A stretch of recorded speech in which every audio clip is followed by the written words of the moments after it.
जैसी करनी वैसी भरनी।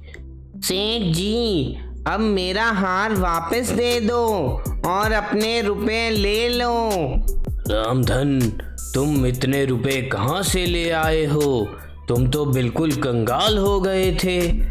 आप जैसे सेठों की कृपा से मैंने अपने परिश्रम से फिर से धन कमा लिया है, इसलिए आप मेरी पत्नी का हार दे दो।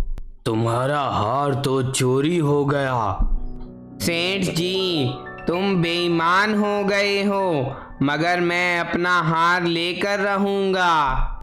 सेठ रामधन बाजीपुर में रहने वाले अपने कस्बे के माने हुए धनी लोगों में से एक थे।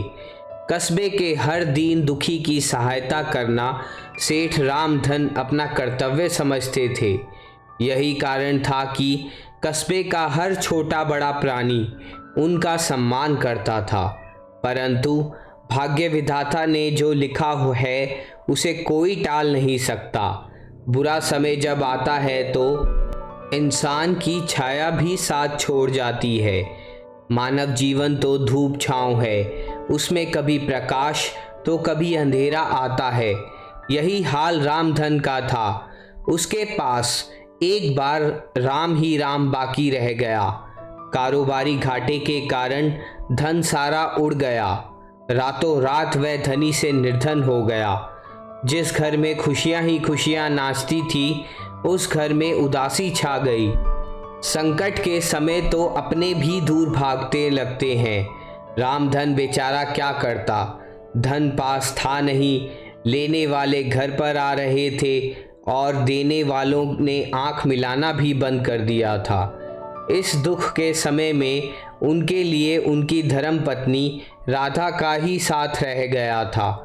उसने जब अपने पति को इस प्रकार उदास और चिंता में डूबे देखा तो वह उन्हें हौसला देती हुई बोली, आप दिल छोटा न करो स्वामी, यह माया तो आती जाती रहती है। आज यदि धन चला गया तो क्या हुआ? हिम्मत से काम लोगे तो यह धन आप फिर कमा लेंगे। राधा, नया काम शुरू करने के लिए भी तो धन की ज़रूरत है, जो हमारे पास नहीं है। बिना धन के कुछ नहीं हो सकता। तो क्या चिंता है? लो, मेरे गले का हार गिरधारी लाल जोहरी के यहाँ गिरवी रखाओ। जो धन मिलेगा उससे हम नया कारोबार शुरू करेंगे, लेकिन यह कारोबार यहाँ नहीं, किसी बड़े शहर में शुरू करेंगे। अपनी पत्नी की बात सुनते ही रामधन को जैसे जोश सा आ गया। उसने अपनी पत्नी को प्यार से देखा और कहा, राधा, तुम तो साक्षात देवी हो। आज के युग में तुम्हारे जैसी पत्नियां कहाँ मिलती हैं। आप मेरे भगवान हैं और मैं आपकी पुजारिन हूँ। मैंने जो कुछ भी किया है अपने प्रभु के लिए किया है। जाओ, देर न करो, इस हार को देकर कुछ पैसा ले आओ। हम सुबह होते ही बड़े शहर की ओर चल देंगे। रामधन उसी समय सोने का वह कीमती हार लेकर गिरधारी लाल जौहरी के पास गया तो उसने अपनी पारखी नज़रों से उस हार को देखते ही समझ लिया कि यह बहुत कीमती है। उसने उसे आधे दामों में गिरवी रखते ही शर्त रखी और साथ ही कहा कि यदि 1 वर्ष के अंदर इसे नहीं छुड़वाओगे तो आपका यह हार जब्त हो जाएगा। गिरधारी लाल की बात मानने के सिवा रामधन के पास कोई चारा ही नहीं था। जो रुपया उसने दिया उसे माथे से लगाया। दुखी मन से उसने दूसरी सुबह अपना घर छोड़ दिया और पास ही एक बड़े शहर में जाकर रहना शुरू कर दिया। किराए का छोटा सा मकान, इतनी बड़ी हवेली को छोड़ने के पश्चात दोनों पति पत्नी उसमें रहने लगे थे।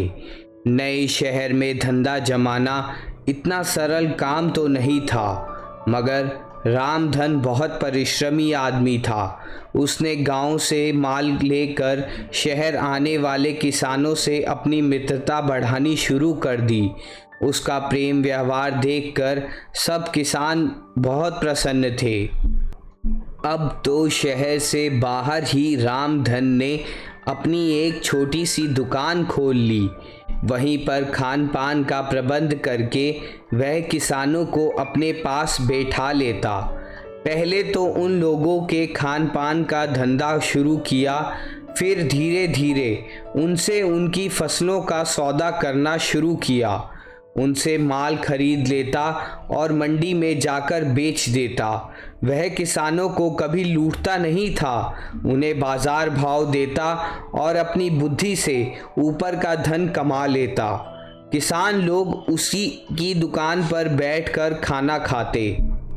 इससे रामधन को दोहरा लाभ होता था, खाने पीने में लाभ, फसल में लाभ। कुछ ही समय में उनके जीवन का मानचित्र बदल गया। अब उनके पास काफ़ी धन जमा हो गया तो उसने अपनी पत्नी से कहा, चलो प्रिय, अब हम एक बार अपने घर हो आए। वहाँ जो तुम्हारा हार गिरवी रखा हुआ है उसे भी छुड़वा लाएंगे। दोनों पति पत्नी फिर वापस अपने पुराने कस्बे में पहुँचे तो गांव के लोग उनके स्वागत के लिए उमड़ पड़े।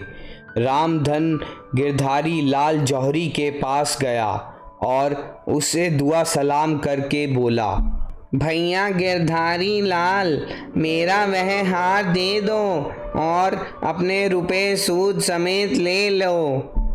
गिरधारी लाल जानता था कि वह हार तो बहुत कीमती है। उसे यह उम्मीद भी नहीं थी कि रामधन इतना धन इतनी जल्दी कमा लेगा। उसके मन में तो पाप आ चुका था। वह हार देना नहीं चाहता था, इसलिए उसने रामधन से कहा, भैया रामधन, तुम आ गए, यही खुशी की बात है। लेकिन अब मैं तुम्हें क्या बताऊं कि वह हार तो मेरी दुकान से चोरी हो गया है। यह नुकसान तो दोनों भाइयों का है।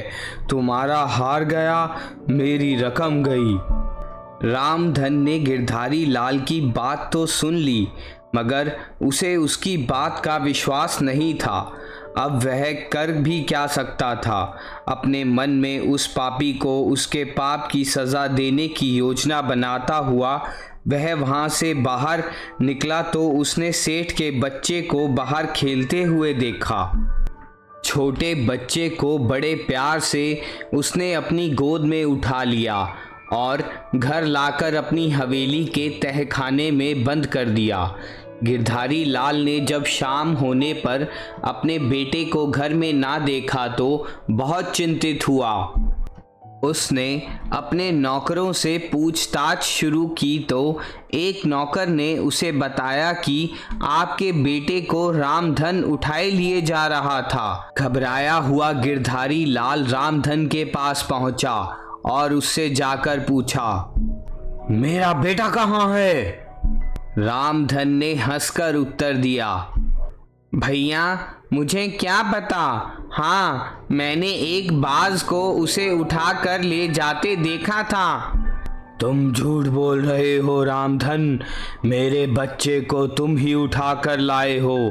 मेरे नौकरों ने तुम ही अपनी आंखों से देखा था। देखा होगा, मैं तो कुछ कह नहीं सकता। जो मैंने देखा बता दिया। मैं कल राजा के पास जाऊंगा।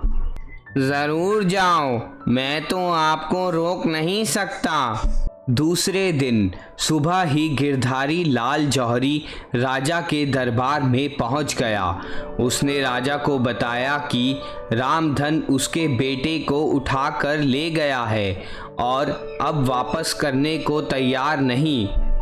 तभी राजा ने अपने सैनिकों को आदेश दिया कि इसी समय जाकर रामधन को पकड़ कर लाओ। उसी समय रामधन को पकड़ कर लाया गया तो राजा ने रामधन से कहा, देखो रामधन, तुमने गिरधारी लाल के बेटे को कल उठाया था और इनसे यह कह दिया कि तुम्हारे बेटे को बाज उठा कर ले गया। बोलो, क्या यह झूठ है? नहीं महाराज, यह सब सच है। तो फिर तुमने ऐसा क्यों किया? महाराज, आप मुझे यह बताएं कि गांव के बहुत से बच्चों को छोड़कर बाज ने गिरधारी लाल के बच्चे को ही क्यों उठाया? क्यों उठाया यह तो तुम ही बताओगे। मैं तो केवल इतना जानता हूँ कि रामधन इसके दोषी तुम हो। महाराज, मैं सेठ गिरधारी लाल से कुछ पूछ सकता हूँ? जरूर पूछो। हाँ तो सेठ जी, आप मुझे यह बताएंगे कि आपकी दुकान में कितने जेवर रखे हैं? बहुत हैं। उन जेवरों में ही आपने मेरी पत्नी का हार भी रखा था। फिर यह बताओ कि वह चोर आपके सारे जेवरों को छोड़कर मेरी पत्नी का हार क्यों ले गया? जी, गिरधारी लाल हकलाने लगा। महाराज, अब तो यह न्याय आप ही करेंगे कि गिरधारी लाल दोषी है या मैं। यदि सैकड़ों जेवरों में से मेरा हार चोर ले गया तो गांव के सब बच्चों को छोड़कर बाज इनके बच्चों को ही उठाकर ले जा सकता है। गिरधारी लाल समझ गया कि मैंने जो किया था उसी का फल मुझे मिला है। उसने महाराज के सामने हाथ जोड़ते हुए कहा, महाराज, मुझे भूल के लिए क्षमा कर दें। मैं रामधन की पत्नी का हार वापस दे दूंगा।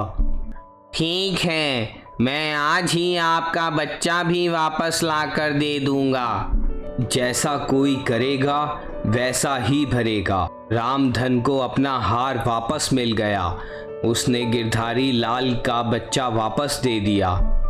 इस कहानी से हमें यह शिक्षा प्राप्त करते हैं कि जो भी आदमी किसी के साथ बुरा करता है, किसी भले आदमी को लूटने का प्रयत्न करता है, झूठ बोलता है, धोखा देता है, उसको भी आगे से कोई ना कोई ऐसा आदमी मिल जाता है जो उससे भी बढ़कर होता है।